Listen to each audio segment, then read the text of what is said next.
You might have heard people say drag has suddenly become political. The drag used to be harmless entertainment and only recently became controversial. But if you know anything about drag history, queer culture, or gender performance, you already know that story is fictional. Hello, my dears. Welcome back to my court. If you are new here, I'm King Key. We talk drag, queer life, culture, politics, and everything society gets dramatically wrong about it, and we do it without apology. Drag did not become political, my dear. Drag has always been political, and the reason is simple. Gender itself has always been political. Let us start in a place people rarely expect. Shakespearean theatre. In Elizabethan England, women were banned from the stage. Every female character was played by a man or a boy. Audiences were watching men perform femininity hundreds of years before modern drag even had a name.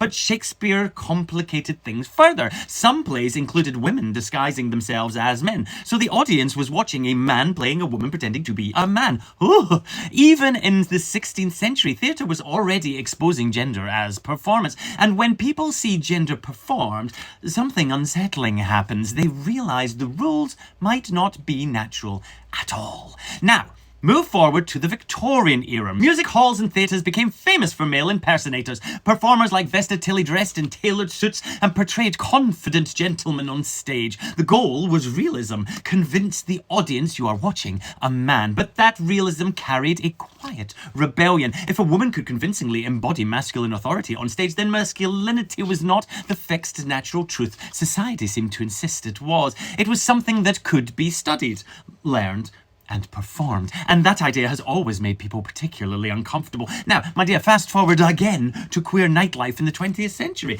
Bars and cabaret clubs became spaces where drag performers could explore gender openly, while the outside world criminalised queer existence. Drag queens, drag kings, and gender-bending performers created entire underground cultures built around exaggerating gender, parodying power, and refusing the rules that society tried to impose. Drag was not just entertainment. It was resistance. And now we arrive in the present moment, where drag is once again treated as politically dangerous. But the backlash is not new. The reaction has always been the same whenever drag exposes how gender works or should work. Because drag does something very simple but very, very radical. It shows that masculinity and femininity are not sacred truths. They are scripts. And once people realize that scripts can be rewritten, the authority behind it suddenly looks pretty fragile. Drag is not controversial because it is offensive. Drag is controversial because it reveals how fragile gender rules really are. And once you see that fragility, you can't unsee it. And if you made it this far in the video, well done you. Welcome to the court. Go ahead and share this video. Smash that follow or subscribe button. And remember, my dear,